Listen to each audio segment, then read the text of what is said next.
Hey, listen to the Be Forever Cool podcast. My name is Rex45. I'm excited tonight because we got a lot to talk about. We got the Loudon Classic. We got MotoAmerica coming up. We got MotoGP coming up. I'm not quite sure what the order is going to be, but I'm pretty sure a few people might be out of order for sure.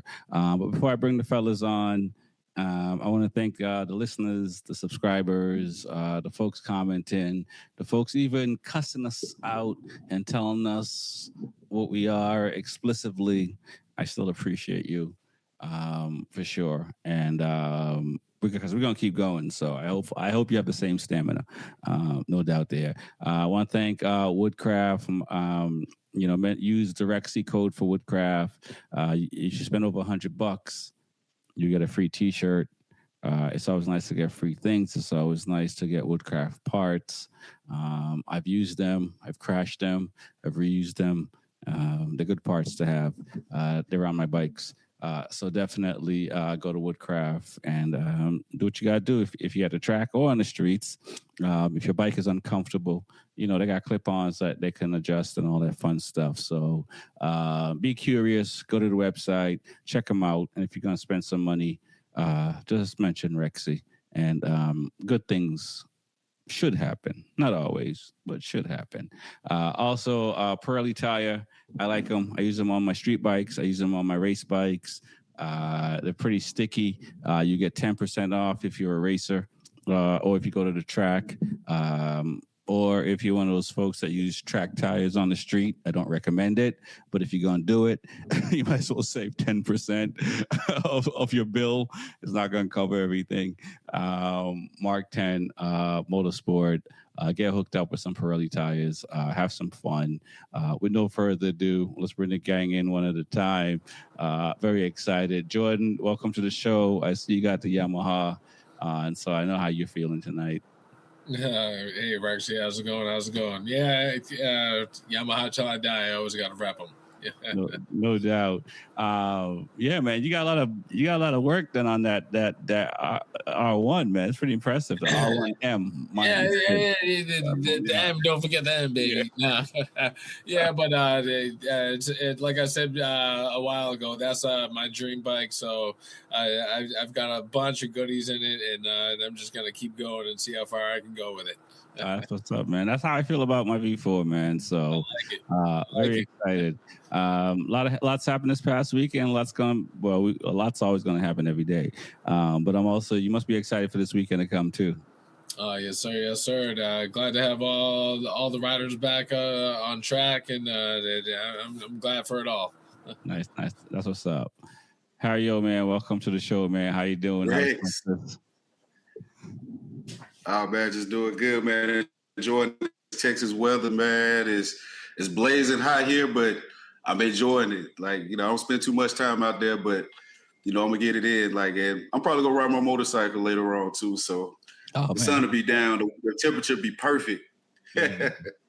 Yeah, man, I do enjoy the night riding down here because, that's only riding you can enjoy when it's like 99 degrees, 115 if you're on a bike. Especially a Ducati. So I am definitely leaning into the evening and night riding. Yeah.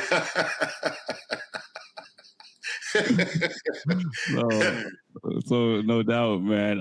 Excited to talk about what's coming and what has happened. A lot of craziness. I'll be curious to hear your opinion on all the commotions at the last round at MotoGP with the two-piece, no biscuit. So we'll see, man. Let's get Eli in the building. Eli, man, welcome back to the show. You're no strangers to the Be Forever Cool podcast. You're one of the originals, OG, even though you're a young dude. Racing MotoAmerica, racing Loudon, racing flat track. Did I miss anything? Anything that you can race, you race. You're probably racing old ladies like I used to do to the store. Yes, sir. Anything on two wheels, I'll be on. It's happy to be back. I do remember I was thinking about it earlier today. It was like 2021. We were in your trailer doing that podcast. Good times. But yeah, no, I'm happy to be back. We had a good weekend at Loudon. So yeah, we're just going to talk about some stuff about that and talk about some controversy that happened last weekend. Yeah, no doubt, for sure, man. That's what's up. I mean, I think that's the thing to start with. Let's talk about Loudon Classic. I think Jordan, you're close to that. Because you're in New England, no disparity there, Harry-O. But it's Laconia Bike Week up this way and stuff like that. So there's a lot of stuff that's going on in the area. I was hoping to be, like I said, off camera and on camera. I was hoping to be there, but it just didn't work out. We'll start with Eli, man. I mean, I know that you raced the classic. You've been. I met you at Loudon, so you've been racing there for a little bit. Like, what was the mindset coming into the weekend? Because I'm pretty sure, like all of us, we look back on the ride home how the weekend was, and the more medallions you have, the broader the smile. So, like, what was your approach to the weekend, man? Well, I haven't rode a big bike since March at Daytona.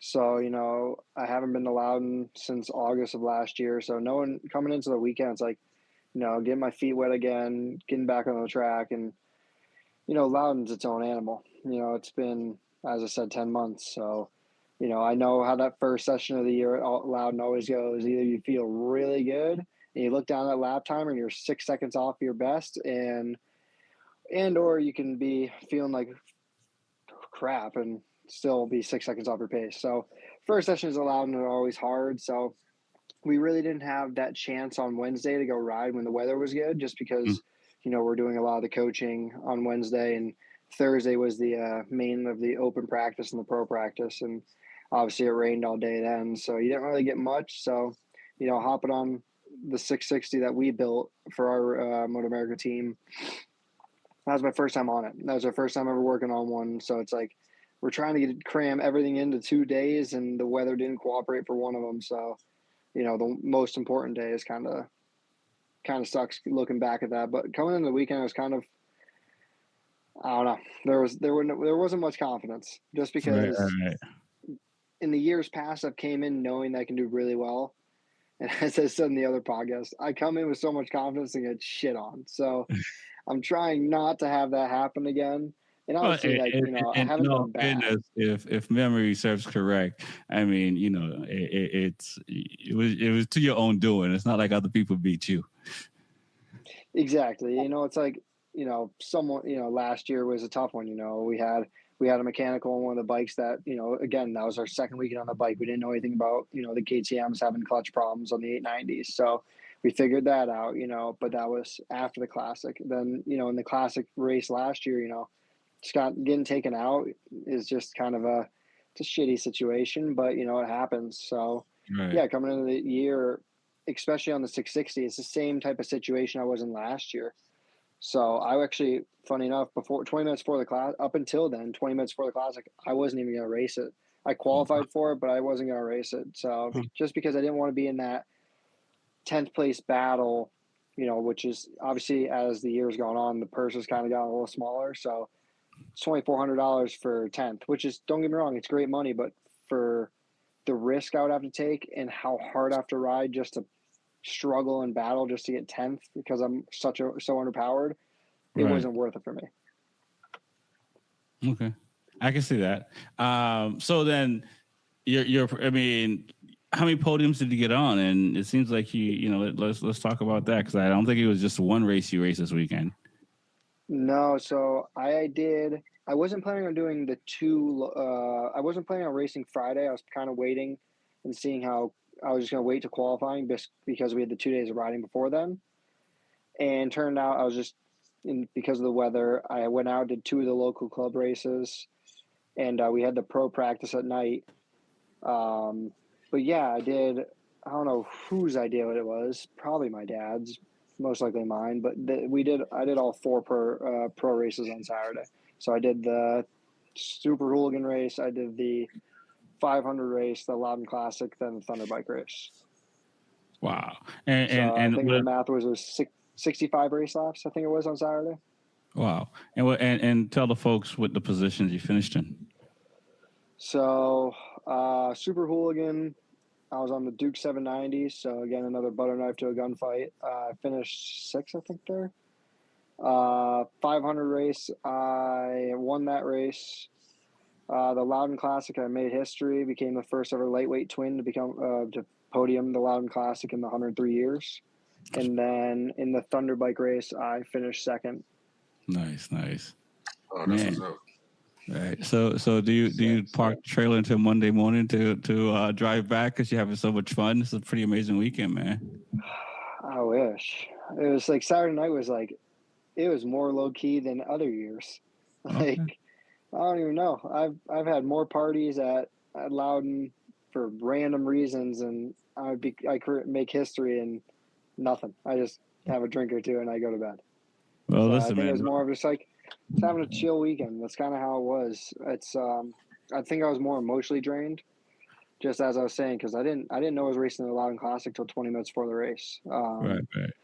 When we saw the skies start opening up and rain coming down, it's like, you have that light rain where it's kind of staying on the pavement, but it's like not much. So you're like, there's still no point. We were telling other teams.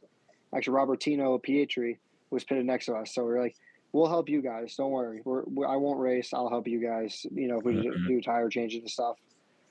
And then the skies opened up and downpoured, and me and my dad looked at each other, started running back to our pit, swapping tires, making sure we can get out there in time. Because I looked at my dad, I was like, dude, if it rains, I can win this. I know I can. I started 18th on the grid and came across the line on the first lap in second and passed for the lead into sixth. And by the time we got in sixth all the way to turn 2, I already had about 2.5 second lead. And then they threw a red flag, and that kind of threw a wrench in the plans, just because that allowed us that extra 5-6 minutes for the track to dry up at the end of the race, where that's where I was gaining on everyone. I was pulling from Tyler Scott and Brandon. I had the pace to pull from them in the complete drench track, but once it started drying up, that's where, don't get me wrong, they're riding their asses off and they're unbelievable riders. So Right.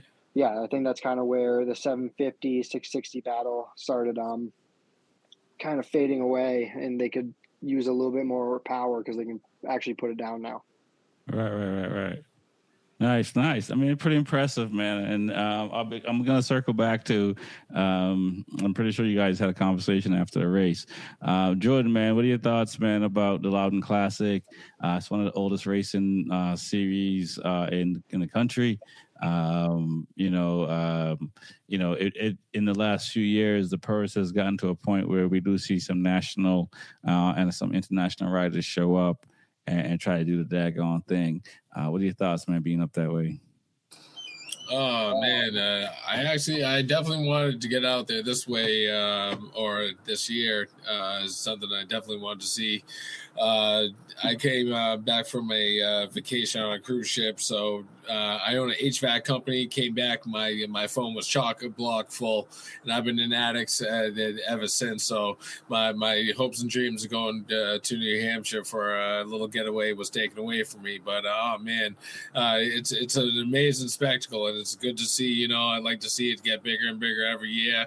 Anything two wheels related, especially in Mass, that I'm 100% for. So, man, it's crazy to see, the gentleman say he did so many races or so many race laps. That's a testament to your physique. Because oh man, I'll do about half a race and I'm ready for the bed. So that's a lot of race laps, my man.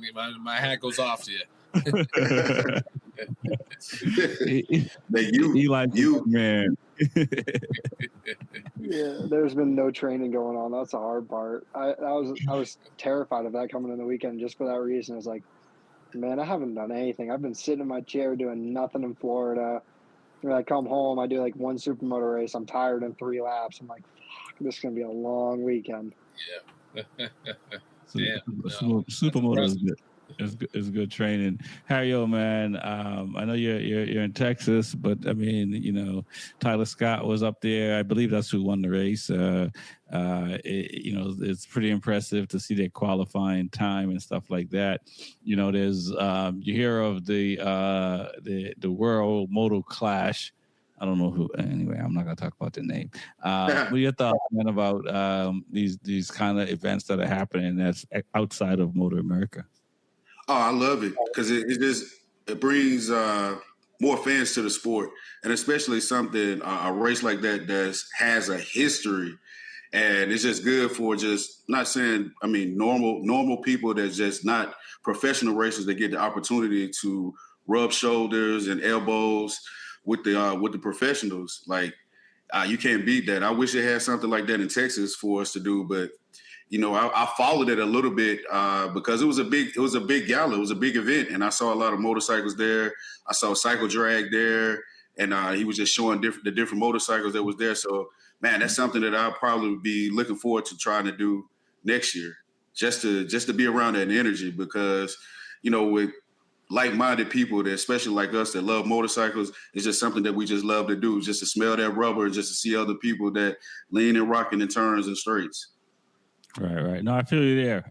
It is pretty cool to see, and I'm excited for it. Even though I'm so close, I had to miss it, which is next year.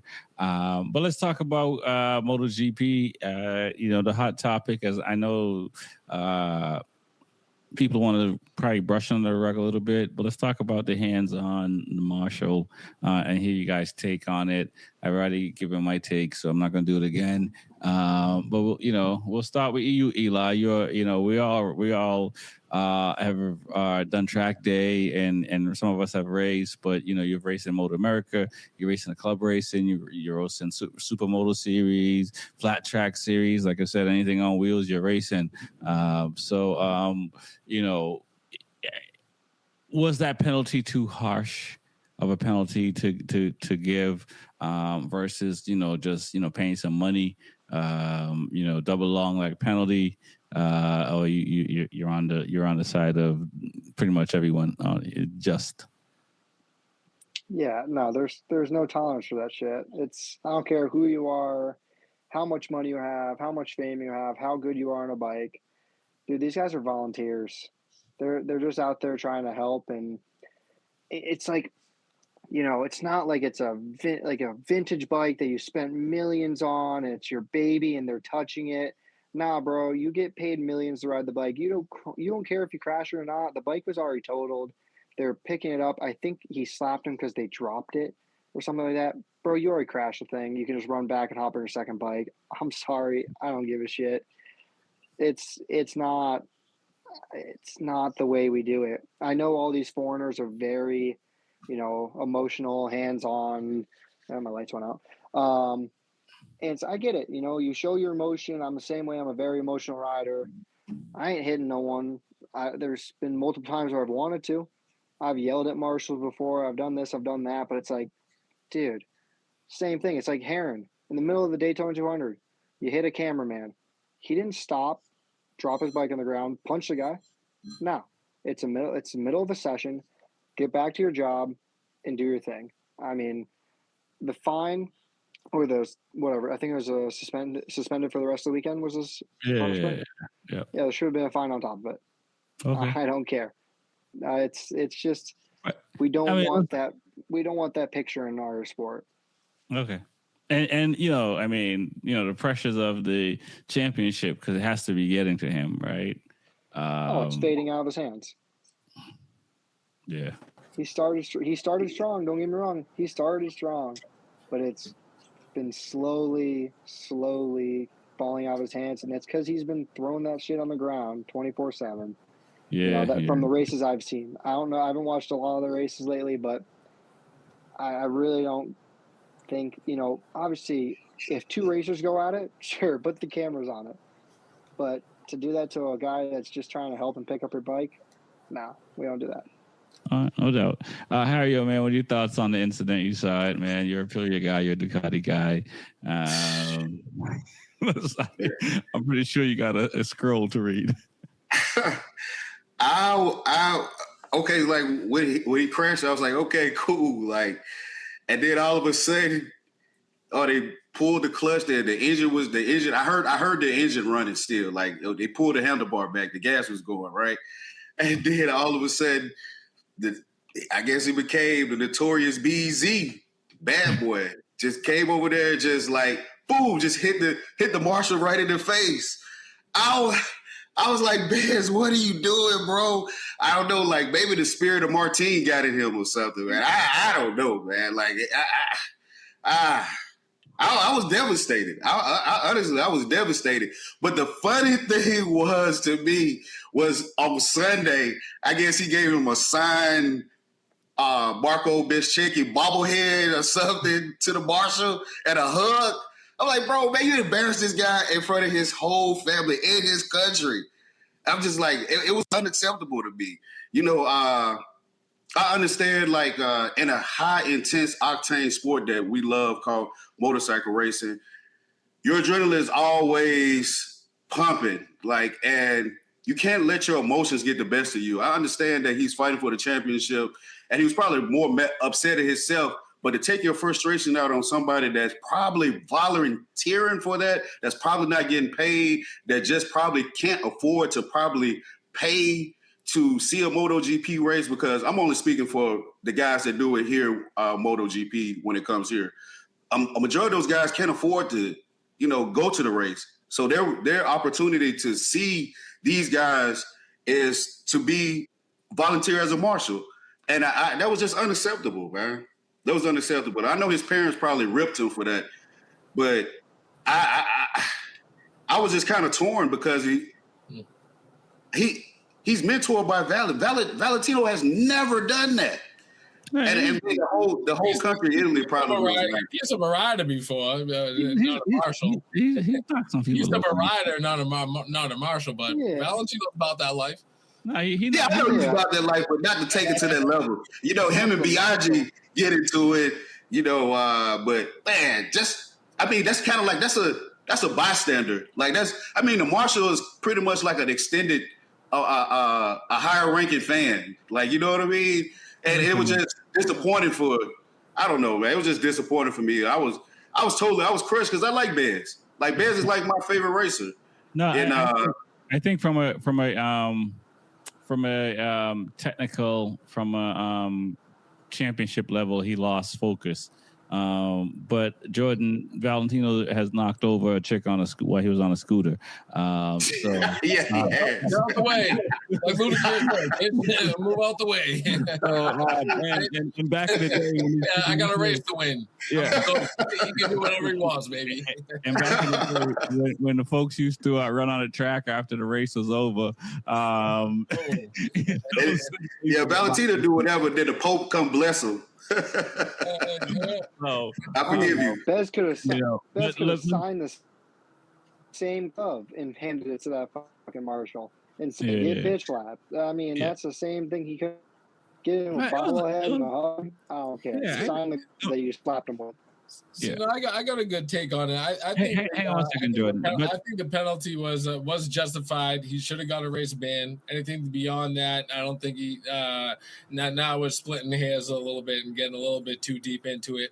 When the marshal picked up the bike, he did bounce that thing off the limiter, and being in the lead of the championship, you just crashed. Emotions are involved. In no way am I condoning putting hands on anybody, but that does show that the pressure is getting to Bez. Because I've met him 2-3 times in person, got multiple autographs from the guy. The nicest guy I've ever met. There's some riders. I've been VIP backstage at a lot of paddocks, and he's by far the nicest rider that I've had personal interactions with. So as soon as I didn't even notice that it happened during the race, when I found out after the fact and watched the videos, first I saw the first article, saw it online, Instagram, didn't believe it. I was like, nah, there's no way Baz put his hands on somebody. No way. Then I saw the video. I was like, come on now. I mean, he didn't punch the guy. He give him a little bitch slap after he bounced it off the limiter. Not saying, it's right in any way, shape, or form, but I think the race ban was adequate. Anything beyond then, I think we're splitting hairs a little bit. But going forward, this just shows he needs to lock the hell in, focus, because that's 50 points. One, he just got taken out by his teammate. That's 50 points. Mark goes on to win the race at a track that's kind of tailor-made for him. Now we go to a track where the Aprilias look very strong. And Iogura, man, he showed out really well. But, you know, you need to take advantage of these situations. And then, you know, he went back to, you know, earlier days in the sprints. I still, to this day, I say the same thing. Bez struggles on that soft tire. Sometimes he can throw a lap in, but over consistent laps, he likes the medium tire. He does not like the soft tire. So anytime he throws that soft tire and he has trouble and he goes down the parkway, and then they figure it out come Sunday. They didn't even have the chance. You know, he took that away. So he's got to lock in. Okay. Yeah. No, Rich, I got one alibi. Like I know you know, like a lot of people are harping on what Bez did, but let's just be honest. Like we've all done something that's probably hasn't been on public display for the whole world to see in our 20s. We can all be. So like all the commotion about he should stiffer fine should be done. Let's just, you know, take it personal. Like it happened, it's over with. Let's move on, and you know, just wait for Bears to win the championship. Right. Yeah, buddy. No, I feel you. It's tough. It's a young rookie mistake, and I think MotoGP doesn't want it to happen again. So the punishment is severe enough to not give any other riders the inclination to even think about putting their hands on another corner worker. Let's talk about Ducati, what they were able to do with the factory team. Pretty impressive. I thought so, looking at it. We'll start with Harry. What are your thoughts, man, on you know, both factory guys were able to win a race. Pecco in the sprint and Mark in the GP. Oh yeah, man, I was so happy for Pecco to be in, to show some of his former form that he used to be in back in 2024. To see him win the sprint and then come back around and, you know, put a good performance in and lead a couple of laps, and then here come Mark. Man. You know, they call Acosta the shark, but really Mark Marquez is the shark. Once, I don't know what it is, he gets behind whoever's in front of him, and he studies their movements, and I guess he finds their points of weakness, and he attacks them just like a shark. And just to see him, all that he's been through, and I know he's not 100% at full fitness, but to put in that effort of what he did on Sunday, man, this guy's, you know, Aprilia needs to worry just a little bit. Aprilia needs to worry. They need to, you know, get their act together and be worried about Mark. Mark is a threat. Not, you know, Acosta's there, but man, to see Mark like that and to dominate like that, lap after lap, to just watch his teammate and study his movements and then win the race like that. And he wasn't even on pole. Agura was on pole. Right. You know, Mark, I don't know, like Mark never ceased to amaze me. No doubt. Jordan, man, what are your thoughts on those boys and on the factory Ducati, man? Chose, like I said before, there's nothing wrong with that damn Ducati, my man. Nothing wrong with the Ducati. Yeah, we can, you know, pick here, we can pick there, but come on now. It's all racing in the end. All the bikes are fast, but there's two main bikes, the Ducati and the Aprilias. It was good to see Pecco up there. If Mark was truly that guy, where was he on Saturday when he was looking at Pecco's taillight the whole time? I mean, that's all I'm saying. So yes, Mark is a threat, you know, but I'd say Digi is more so of a threat. Except for this weekend, he was nowhere. He was just stuck in the mud, get kind of in running his own race. I expected him to do a little bit more this weekend, but as we go forward, I expect him to, you know, show up as the strongest Ducati as he has been from the get-go. But it's always easy. It always looks good on paper. You know, you made up X amount of points and X amount of weekends. It's always a lot easier to make up those points when the championship leader isn't on the track. So you go into the next race, and the next couple of races, as we hit the break and come back, it's definitely on. It's definitely on. But I'm just saying, I think people have to cool it a little bit. They're hyping it a smidgen too much. Yes, we ran into a few tracks that Mark does very well at. Yes, he is performing well. Yes, he is injured. I have to hear every single week. Every rider's injured. I don't want to hear the damn Mark Marquez's injured story by another commentator because it's crazy. You look at all these Jorge Martin when he broke 16 ribs. You didn't hear a goddamn thing from him from a commentator, and he came back. The guy almost died, collapsed lungs and everything. Came back and was rocking and rolling. Then and then doing this thing. You didn't hear a thing. If that were Mark Marquez, you would hear it to this day about the 16 ribs. They'd have search merchandise about it. I'm just saying, let's be fair here. There's many riders with injuries. Yes, Mark is an exceptional rider. Yes, he's doing good, but I mean, there's a lot of riders with injuries. Mark is not the only. Do you have an issue with him? Do you have an issue with Mark? I do not have a Mark issue. I have an issue with people getting preference. When people get preference and get treated differently, that's what I have an obligation to call it out and call a spade a spade. Yes, Mark is phenomenal, but hey, there's some things about him that I will call out, and I think he's sneaky. He is sneaky. Yeah, we'll see. He's sneaky. We'll see. Listen, man, I like your take, man. I appreciate your stance, and I'm somewhat on the same page with you. I think that when I say somewhat, meaning like I think he's had a different view since his recent injuries and how he's been on camera. But before that, he was. I mean, you have to be at that level, just cutthroat, and so it's interesting to see. But you're absolutely right, man. I appreciate you, standing on business, because it shows character. That's all I can say. Let's talk about Ayagura. The boy's fast, second year. I wish he would stay with Aprilia for a little bit longer, but it seems like Yamaha factory is giving him something that he can't turn, or gave him an offer he couldn't refuse. I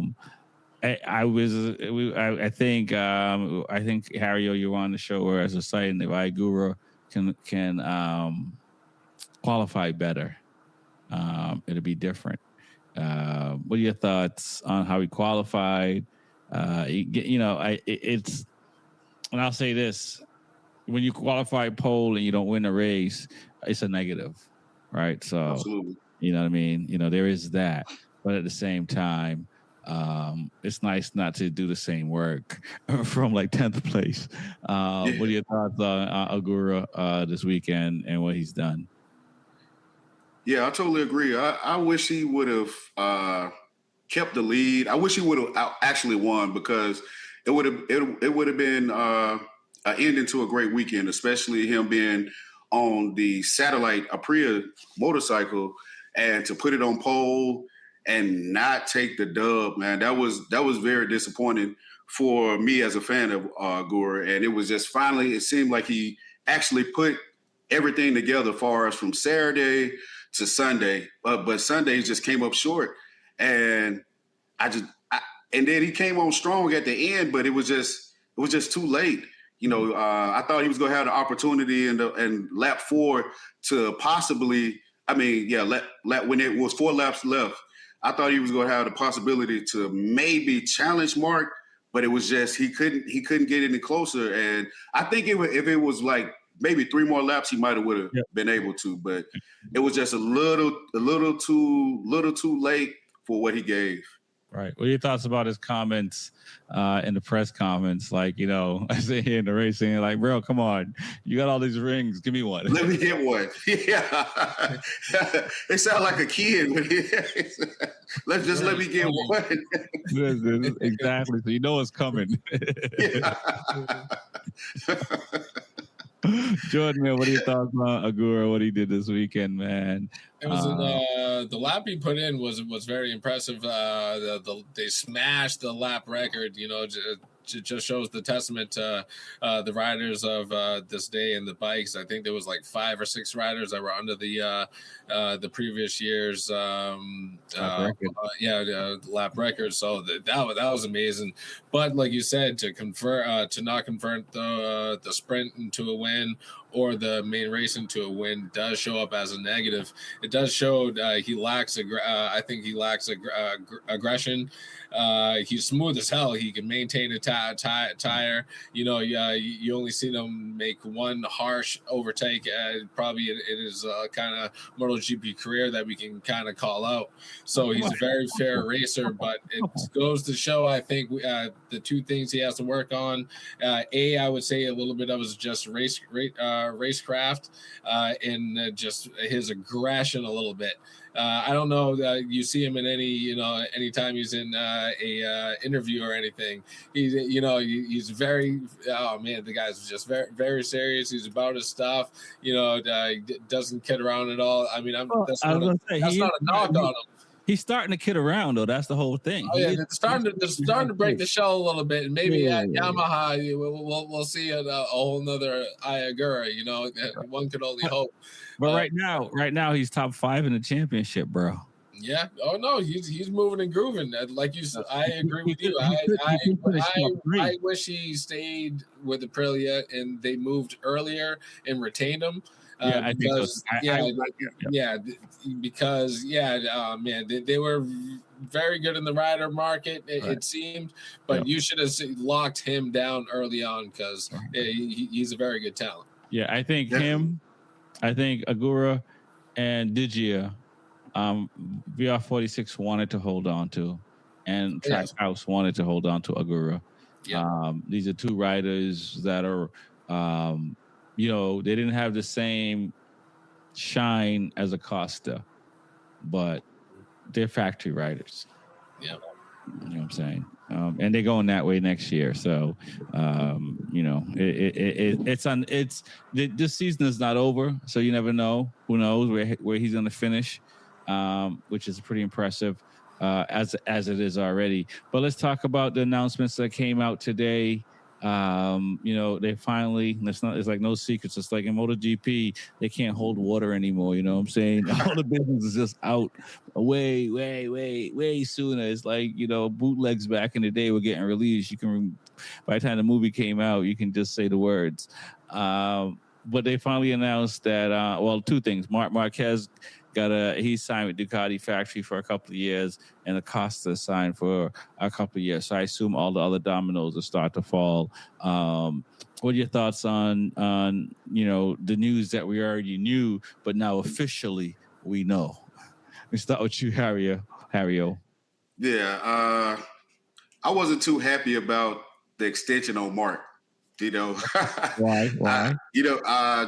I don't know. I think it's like that LeBron James type thing. Like it's time for new blood, but he's still. I guess he's a racer, so he want to give his all to the end. He's crawling to the paddock. But yeah, I don't know. Like maybe I would have did a 1-year contract for Mark. I don't know. I just don't really like. Mark he's a good rider, but I just don't trust his health right now. Right. And I don't know if I would have gave him that big of an extension, a 2-year extension, right. Especially going into the new regulations is going to be in 2027. Right. But, it is what it is. I mean, he's won a championship with him. And it's kind of weird to me because I would have probably tried to focus more on trying to renew Pecco versus Mark because, Pecco actually broke the drought for them and brought the championship back. Listen, and it's just kind of unfortunate. Huh? Yeah, I'm not happy with how they treated. I think Pecco should have got re-signed. Yeah, absolutely. I don't understand why they're doing what they're doing to Pecco. In all honesty, I think he's like if he's not the most winningest Ducati, he might be the second most winningest Ducati. at the moment with 31 wins and whatever 68 whatever podiums and I'm saying 2 world titles and stuff like that. I'm not saying Marc Marquez can't win another title or 2 with Ducati. I'm not saying that. And I've been on the record for saying this. This is kind of like, they already had a good thing. And so it'll be interesting to see what Ducati does in the future as far as Marc Marquez. But what are your thoughts about Acosta getting also signed? Oh yeah, I think I think it might be one of those situations how Jorge Lorenzo and Valentino used to have those in-house paddock battles, and I think it's going to be something like that because I think that Pedro Acosta, he's putting on last year he had an issue with Marc, and I think after he signed his contract, it's like they're trying to be like kind of bubbly buddy, but he's aggressive. He wants to win, and I think it's going to be an issue in that paddock next year with him and Marc because they have similar riding styles, and Pedro Acosta is not afraid to take a risk. He's been taking a risk on a ridiculous machine on the KTM. So I know him being on a Ducati with the prominence of what it's going to bring to him, with maybe more podiums and maybe possibly a championship, he's going to be a total different level. And I foresee him and Marc having some serious issues next year because, like I said earlier, last year they had an issue is that chitter chatter that he was saying about Marc, and Marc had an issue with that.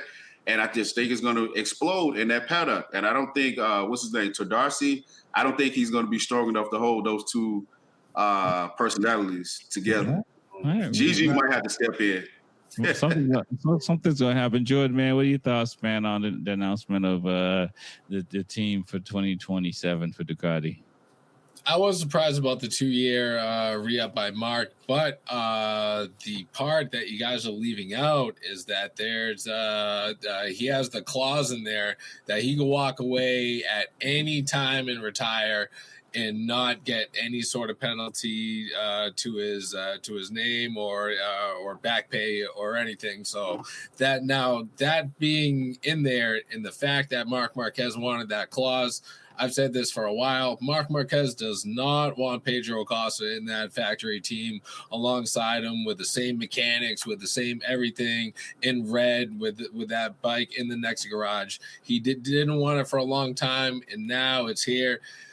So I'm very excited for what next year is going to bring on the 850cc bikes with the new tires, the new regs, and you're going to have this young cat in Pedro Acosta who's naturally talented, just like Marc Marquez is. He's just been limited and held back by machinery, but good God, give him the same machinery and the same shot as Marc Marquez. You're telling me that boy is not going to just reach inside of him and give everything on every second, every session, just to say, I'm here to whoop this old man's butt.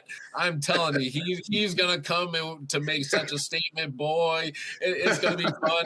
And yeah, Tardossi, whoever's in that camp, hey, good luck, because them boys are going to hit heads. It's inevitable. Those are absolutely. Those are 2 big people in the garage with 2 massive heads, and there's only it's gonna happen, baby. Yeah, it's like Penny Hardaway going against Michael Jordan or LeBron James. Oh man, I'm excited. Yeah. Very excited. Let's talk about this weekend coming in Assen. It's a favorite track for Pecco. But let's talk about Bez. What does Bez have to do this weekend? We all make mistakes, whether crashing or however it goes or whatever it is. What are your thoughts on what the game plan should be for Aprilia this weekend? We'll start Harrio. I think Bez is going to be laser focused. He want to shake this off. What happened to him this past weekend. I think he's going to be laser focused, and I think him and Martino are going to. It's no issues this weekend. Nobody has a long lap penalty. Nobody's suspended.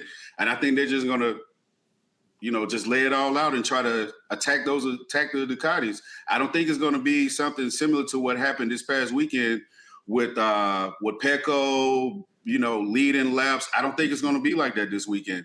those guys have something to prove this weekend because they've lost something.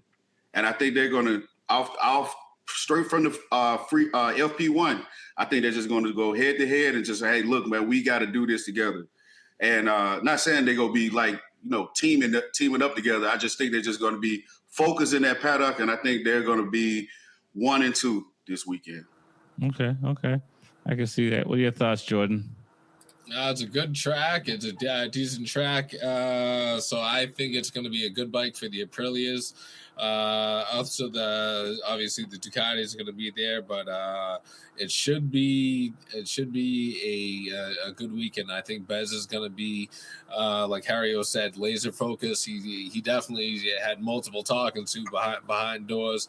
Valentino, the whole nine. Is his family. He comes from a very good family, so I'm sure he's been tore up this whole time about it, but going into the race weekend, I think that's just going to give him further ambition and then a little bit of time to refocus and get back in the game. So I think the Aprilias, him, Jorge is still chasing Bez to be strong.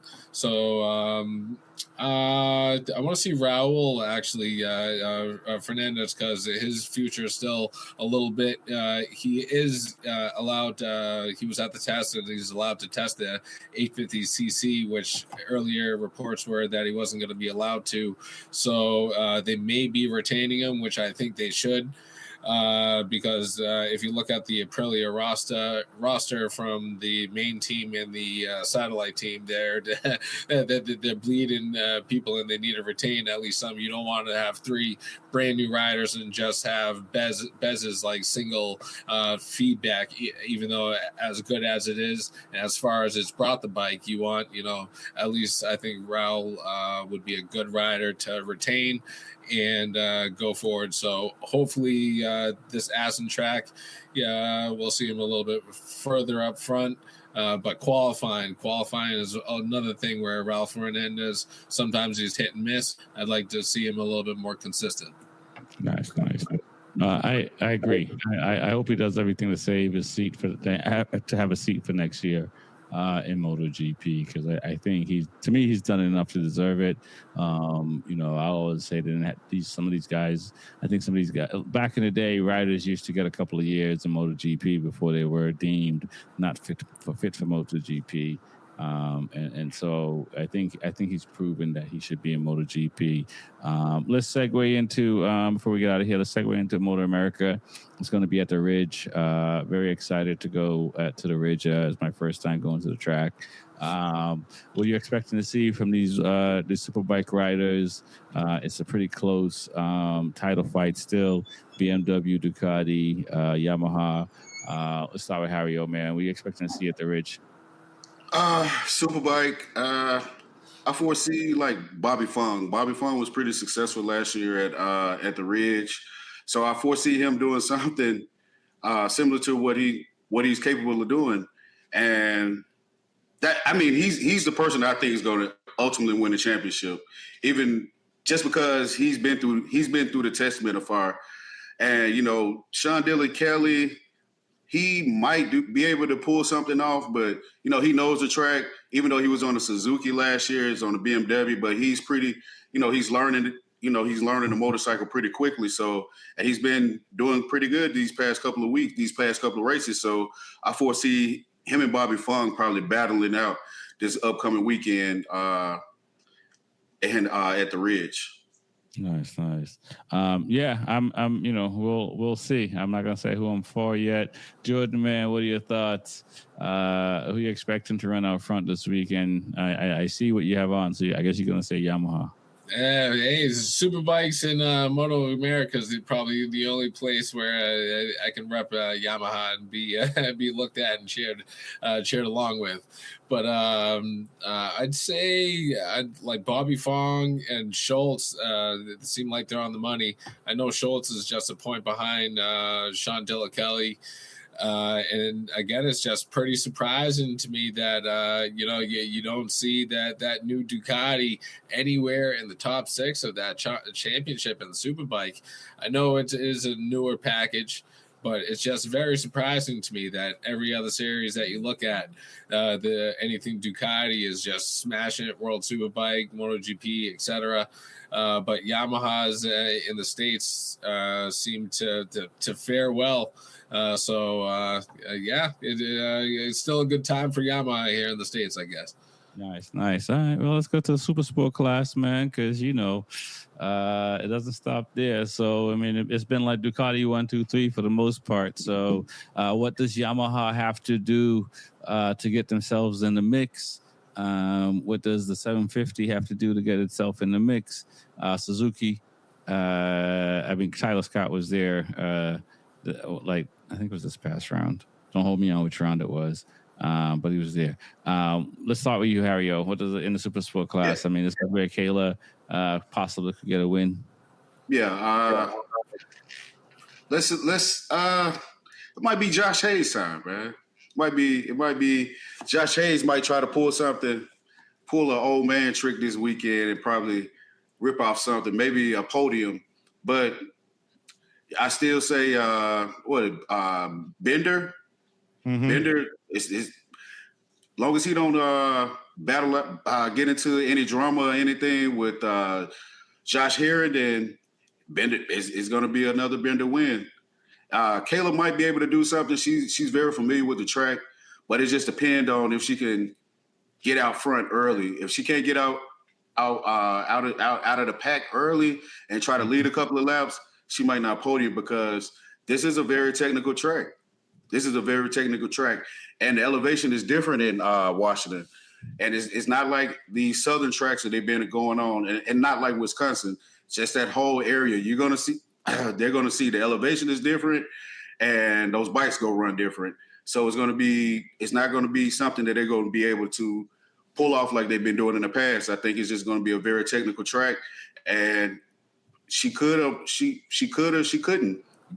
on the podium this couple weekend. Right. Jordan, what are your thoughts, man, on the super sport class? I'd love to see Kayla, get the first win. She's, a hell of a rider, and she's been doing pretty good. But I think it's going to be between Bender and Herron. I didn't realize Bender had such a lead on Herron.